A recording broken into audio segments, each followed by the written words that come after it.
Hello friends, 23 जून की रात को डोनाल्ड ट्रंप ट्विटर पर पोस्ट करते हुए कहते हैं कि ईरान इसराइल वॉर को सीज फायर कर दिया गया है।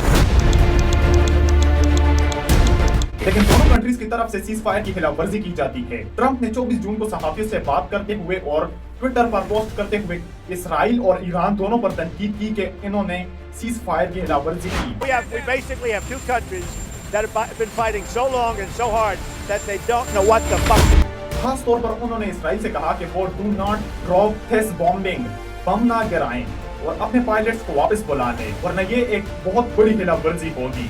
उन्होंने ये भी कहा कि वो दोनों फरीकों से नाखुश हैं क्योंकि ईरान ने मिसाइल दागे और इसराइल ने बमबारी की। I'm not happy with Israel.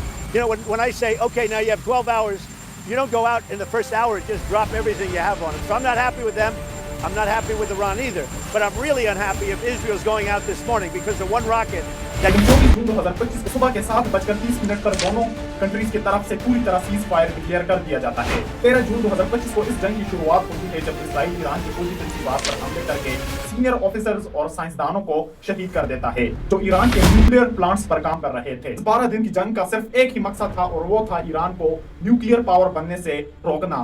और ठीक ऐसा ही होता है जब इस जंग में 21 जून 2025 को अमेरिका इंटर करता है और ऑपरेशन मिडनाइट हैमर लॉन्च करता है जिसमें ईरान के 3 मेन न्यूक्लियर प्लांट्स को निशाना बनाया जाता है। जदीद B-2 स्प्रिट्स बॉम्बर फाइटर जेट्स का इस्तेमाल करके ये काम इसराइल अकेले में नहीं कर सकता था, तो इसलिए वो अमेरिका को इस जंग में लाता है। एक्चुअली में ईरान के न्यूक्लियर प्लांट्स अंडरग्राउंड में थे, इसलिए इसराइल के पास ऐसी कोई भी टेक्नोलॉजी का मिसाइल नहीं था जो अंडरग्राउंड अटैक करने की एबिलिटी रखता हो। ये मिसाइल सिर्फ अमेरिका के पास थे जो B-2 बॉम्बर से लॉन्च किया गया, जिससे ईरान की 3 इंपॉर्टेंट न्यूक्लियर साइट्स फर्दू नतनस अस्फहान को डिस्ट्रॉय कर दिया गया।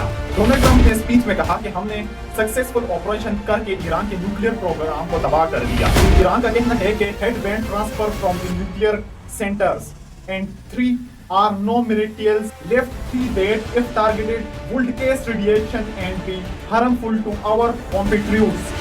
इससे ये साफ होता है कि ईरान ने अमेरिका के ऑपरेशन से पहले ही अपने न्यूक्लियर साइट्स को खाली कर दिया था और यूरेनियम को सेव कर दिया था, जो कि सैटेलाइट इमेज में देखा जा सकता है कि अमेरिका के ऑपरेशन से एक दिन पहले इन न्यूक्लियर साइट्स के पास बड़े तादाद में ट्रक्स और टैंकर्स खड़े हुए थे। इस अटैक के बाद चाइना और रशिया भी इस वॉर में इंटर हो गया था, जिससे ये बोला जा रहा था कि वर्ल्ड वॉर 3 शुरू होने वाली है। और फिर ईरान ने अमेरिका के ऑपरेशन मिडनाइट हैमर के जवाब में कतर में मौजूद अमेरिका के एयरबेसेस को निशाना बनाया, जिससे कुछ खास नुकसान नहीं हुआ। लेकिन इससे पहले डोनाल्ड ट्रंप ने दोनों कंट्री से बातचीत करके वॉर को सीज फायर कर दिया।